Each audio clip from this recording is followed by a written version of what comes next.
શિયાળામાં બાજરીનો રોટલો ખાઓ અને ચુસ્ત તમને મસ્ત રહો. તો બાજરીનો રોટલો સરસ કેવી રીતના ઘરે કેવી રીતના બનાવો તે જોઈ લઈએ. બાજરીનો લોટ લીધો છે, તેમાં મીઠું લીધું છે, આમાં તેલ લેવાનું નથી. હવે તેને પ્રોપર મિક્સ કરીને થોડું થોડું પાણી ઉમેરતા જઈને લોટ બાંધવાનો છે. ગુજરાતીમાં એક કહેવત છે કે 7 પાણીનો રોટલો. તમે 7 વાર પાણી ઉમેરીને રોટલો બનાવો ને તે રોટલો હંમેશા સારો જ બને.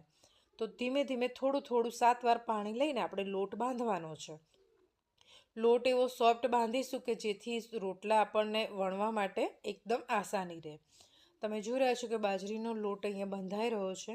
હવે લોટ બંધાઈ ગયો છે તો તેણે આપણે જે ઓરસ્યો છે એની ઉપર થેપી લઈએ. તો આવી રીતના ગુલ્લા કરીને મેં હાથની મદદથી થેપી લીધા છે. મને હાથથી ગળતા નથી ફાવતા એટલે હું આવી રીતના કરી રહી છું. પણ આવી રીતના પણ રોટલો સરસ જ બને છે. તવી ગરમ થઈ ગઈ છે. તવી પ્રોપર ગરમ હોય એ પણ આપણે થોડું ધ્યાન રાખવાનું છે. બાજરીનો રોટલો શિયાળામાં ખૂબ જ હેલ્ધી છે. એ ગ્લુટેન ફ્રી છે એટલે પચવામાં પણ ભારે નથી પડતો.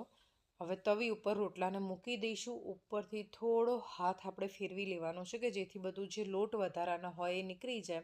એટલે મેં પાણીવાળો હાથ ફેરવી લીધો છે. હવે તેને પલટાવી દઈશું. ધીમી આંચ ઉપર કરવાનો છે. પ્રોપર થઈ જાય એટલે એને ગેસની ફ્લેમ ઉપર ફૂલાવી લઈશું.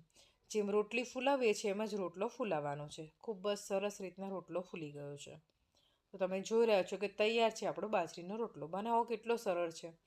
જે પણ પહેલી વાર બનાવતું હશે ને તેના હાથે પણ સરસ જ બનવાનો છે. તો તરત જ બનાવી લો. બાજરીના રોટલાને તમે ઘણી બધી રેસીપી સાથે સર્વ કરી શકો છો. બાજરીના લોટના ચૂરમું બનાવીને પણ તમે પીરસી શકો છો. તો તૈયાર છે એકદમ હેલ્ધી બાજરીના લોટમાંથી બાજરીનો રોટલો.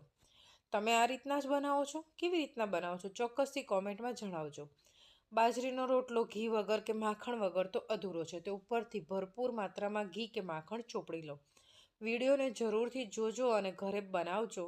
લાઈક અને શેર કરવાનું ભૂલતા નહીં. Thank you.